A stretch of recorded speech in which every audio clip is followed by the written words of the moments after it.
रविवार दिन कांग्रेसर सांगठनिक बैठक अनुष्ठित। रविवार दिन 2 घटिका समय पुरी जिला पिपिली निर्वाचन मंडली अंतर्गत मनुहरा ग्राम में कांग्रेसर एक गुरुत्वपूर्ण बैठक अनुष्ठित हो जाइए।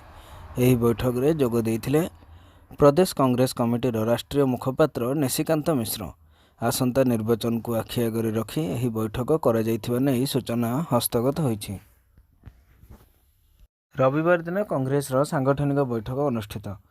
रविवार दिन 3 घटिका समय पुरी जिला पिपिली निर्वाचन मंडली अंतर्गत पिपिली ब्लॉक मंगलपुर ग्राम पंचायत रे कांग्रेस एक गुरुत्वपूर्ण बैठक अनुष्ठित हो जाइछि।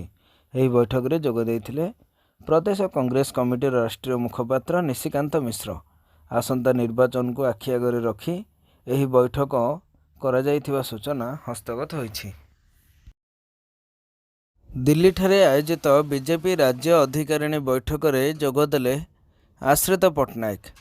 रविवार दिन 2 घटिका समय नवा दिल्ली ठारे भारतीय जनता पार्टी अनुष्ठित राष्ट्रीय अधिकारिणी बैठक में जोगदेले पुरी जिला बीजेपी सभापति तथा पिपिली पूर्वतन बीजेपी विधायक प्रार्थी आश्रित पट्टनायक। पिपिली निर्वाचन मंडलीर समस्या और ता समाधान संपर्क में सेठारे आलोचना करिथिबा सूचना हस्तगत होइछि।